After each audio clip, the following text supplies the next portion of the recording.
ফিটনেসের থেকে বেশি কাজ করেছে মেন্টালিটি। আমি কালকেই বলেছিলাম যে আসলে ওরা খুব তাড়াতাড়ি মানে হতাশ হয়ে যায়, যে মোটিভেশনটা থাকে একটা কনসিডার হওয়ার পরে সেখান থেকে বেরোয় আসা খুব কঠিন।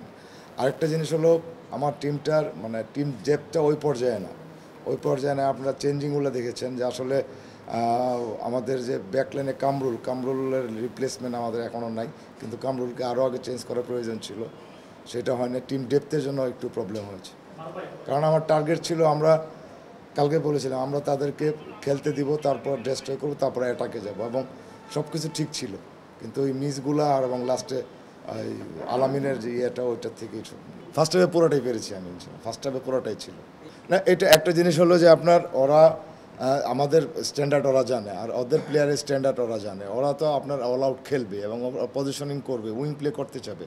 তো এইগুলো বন্ধ করে আমি যে সুযোগ পাবো কাউন্টার অ্যাটাকে, সেই সুযোগগুলো আমরা পেয়েছিলাম। কাউন্টার অ্যাটাকে 3-4টা সুযোগ পেয়েছিলাম না। একটা জিনিস দেখবেন যে ওরা নর্মালি ওদের লিগ খেলে হলো 4-3-3 বা 4-2-3-1, হ্যাঁ, খুব কম ম্যাচে ওরা 5 ব্যাক খেলে। আজকে কিন্তু তাদের প্লেয়ার সেভাবে সাজিয়েছিল, মানে 3-4-3 জন্য ওরা শুরু করেছিল। যখন আমার দুইটা উইং সবসময় উপরে থেকেছে, তখন কিন্তু আবার ওরা 4 ব্যাকে ব্যাক করেছে, মানে তারা অ্যাডজাস্টমেন্ট করেছে। আপনার রিসোর্স থাকতে হবে, অল আউট খেলার জন্য রিসোর্স থাকতে হবে। এনাফ রিসোর্স না থাকলে আপনি কিছুই করতে পারবেন না। অবশ্যই ডিফারেন্স করার তৈরি করছে, কারণ আপনার যদি মিডফিল্ডে একটা ডাইনামিক প্লেয়ার থাকতো, যে বলগুলো যেভাবে সার্কুলেট করতো বা চতুর্দিকে খেলতে পারতো, আমাদের এই মানে লোকাল মিডফিল্ডার সেভাবে সেটা পারেনি।